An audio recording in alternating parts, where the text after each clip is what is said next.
ರೈತ ಬಂಧುಗಳೇ, ಒಂದು ರೈತರ ಹೊಲದಲ್ಲಿ ನಾಟಿ ಮಾಡಿದ 1 ವಾರದಲ್ಲೇ ಗಿಡ ಗಟ್ಟಿ ನಿಂತು ಹಚ್ಚ ಹಸಿರಾಗಿ ಕಾಣ್ತಿದೆ. ಪಿಲ್ಲೆ ಕೂಡ ಬೇಗ ಬರ್ತಿದೆ. ಅದೇ ಸಮಯದಲ್ಲಿ ಇನ್ನೊಬ್ಬ ರೈತರ ಹೊಲದಲ್ಲಿ ಗಿಡ ಸರಿಯಾಗಿ ಎದ್ದಿಲ್ಲ, ಹಳದಿ ಆಗ್ತಿದೆ, ಪಿಲ್ಲೆ ಬರ್ತಿಲ್ಲ.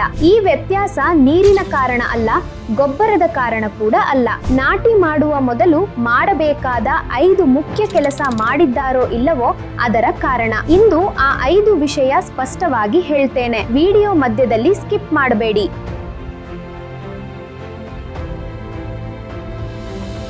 ನಮಸ್ಕಾರ ರೈತ ಬಂಧುಗಳೇ, ಸ್ವಾಗತ ನಿಮಗೆ ಕಾತ್ಯಾಯನಿ ಕನ್ನಡ ಯೂಟ್ಯೂಬ್ ಚಾನೆಲ್ಗೆ. ಇನ್ನೂ ಸಬ್ಸ್ಕ್ರೈಬ್ ಮಾಡಿಲ್ಲ ಅಂದ್ರೆ ಈಗಲೇ ಮಾಡಿ. ಮೊದಲನೇ ಮುಖ್ಯ ವಿಷಯ, ರೂಟ್ ಡಿಪ್ ಟ್ರೀಟ್ಮೆಂಟ್. ನಾರು ಮಡಿಯಿಂದ ನಾರು ಕಿತ್ತಾಗ ಬೇರಿನ ಕೆಲವು ಭಾಗ ತುಂಡಾಗ್ತೆ. ಆ ತುಂಡಾದ ಬೇರಿನ ಮೂಲಕ 2 ಸಮಸ್ಯೆ ಬರುತ್ತೆ. ಮೊದಲನೇದು ಟ್ರಾನ್ಸ್ಪ್ಲಾಂಟಿಂಗ್ ಶಾಕ್. ಗಿಡ ನಾಟಿ ನಂತರ ಮಣ್ಣು ಹಿಡಿದು ಸ್ಥಿರ ಆಗಲು 7 ರಿಂದ 10 ದಿನ ತಗಳ್ತೆ. ಆ ಸಮಯದಲ್ಲಿ ಪೋಷಕಾಂಶ ಸರಿಯಾಗಿ ಹೀರಿಕೊಳ್ಳಲ್ಲ, ಗಿಡ ಹಳದಿ ಆಗ್ತೆ, ಬೆಳವಣಿಗೆ ನಿಧಾನ ಆಗ್ತೆ. ಎರಡನೇದು, ತುಂಡಾದ ಬೇರಿನ ಮೂಲಕ ಶಿಲೀಂಧ್ರ ಮತ್ತು ಬ್ಯಾಕ್ಟೀರಿಯಾ ರೋಗ ಒಳ ಹೋಗ್ತೆ.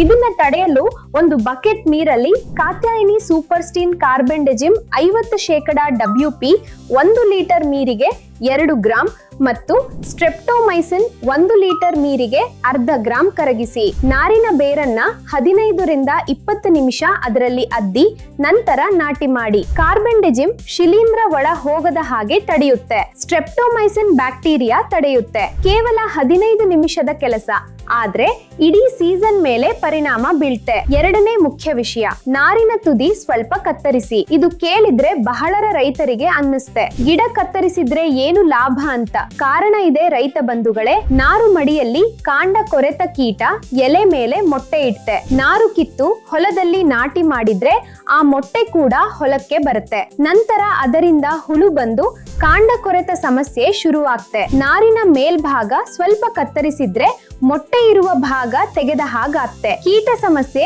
ಮೊದಲೇ ತಗ್ತೆ.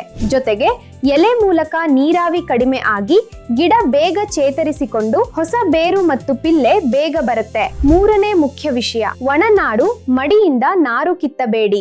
ಬಹಳ ರೈತರು ಬೆಳಗ್ಗೆ ಹೊಲಕ್ ಹೋಗಿ ನಾರು ಮಡಿ ಒಣಗಿರುವಾಗ್ಲೇ ನಾರು ಕಿತ್ತು ಶುರು ಮಾಡ್ತಾರೆ. ಆ ಸಮಯದಲ್ಲಿ ಬೇರು ಮಣ್ಣನ್ನ ಗಟ್ಟಿ ಹಿಡಿದಿರುತ್ತೆ. ಜೋರಾಗಿ ಎಳೆದ್ರೆ ಬೇರು ತುಂಡಾಗ್ತೆ. ಮುಖ್ಯವಾಗಿ ಹೊಸ ಬಿಳಿ ಬೇರು ಹೆಚ್ಚಾಗಿ ಹಾಳಾಗ್ತೆ. ನಾಟಿ ನಂತರ ಗಿಡ ಮತ್ತೆ ಹೊಸ ಬೇರು ಬೆಳೆಸಲು ಹೆಚ್ಚು ಸಮಯ ತಗಳ್ತೆ. ಪೋಷಕಾಂಶ ಸರಿಯಾಗಿ ಹೀರಿಕೊಳ್ಳಲ್ಲ. ಅದಕ್ಕಾಗಿ ನಾರು ಕಿತ್ತುವ 12 ರಿಂದ 24 ಗಂಟೆ ಮೊದಲು ನಾರು ಮಡಿಗೆ ಚೆನ್ನಾಗಿ ನೀರು ಬಿಡಿ. ಮಣ್ಣು ತೇವ ಆದ್ರೆ ನಾರು ಸುಲಭವಾಗಿ ಬರುತ್ತೆ, ಬೇರು ಕೂಡ ಕಡಿಮೆ ಹಾಳಾಗ್ತೆ. ನಾರು ಕಿತ್ತಾಗ ಬೇರನ್ನ ನೆಲಕ್ಕೆ ಬಡಿಬೇಡಿ, ನಿಧಾನ ಇಳಿಸಿ. ನಾಲ್ಕನೇ ಮುಖ್ಯ ವಿಷಯ, ಕಿತ್ತ ನಾರನ್ನ ಬಿಸಿಲಲ್ಲಿ ಹಾಕಬೇಡಿ. ನಾರು ಕಿತ್ತ ನಂತರ ನಾಟಿ ಮಾಡಲು 2 ರಿಂದ 3 ಗಂಟೆ ಆಗ್ತೆ. ಆ ಹೊತ್ತಲ್ಲಿ ನಾರನ್ನ ಬಿಸಿಲಿನಲ್ಲಿ ಹಾಕಿ ಬಿಡ್ತಾರೆ. ಬೇರು ಒಣಗ್ತೆ, ತೇವಾಂಶ ತಗ್ತೆ, ಎಲೆ ಸೊರಗ್ತೆ. ಅಂಥ ನಾರು ನಾಟಿ ಮಾಡಿದ್ರೆ ಬೇರಿನ ಬೆಳವಣಿಗೆ ನಿಧಾನ ಆಗ್ತೆ, ಪಿಲ್ಲೆ ತಗ್ತೆ, ಕೊನೆಗೆ ಇಳುವರಿ ಕಡಿಮೆ ಆಗ್ತೆ. ನಾರು ಕಿತ್ತ ತಕ್ಷಣ ನೆರಳಲ್ಲಿ ಇಡಿ,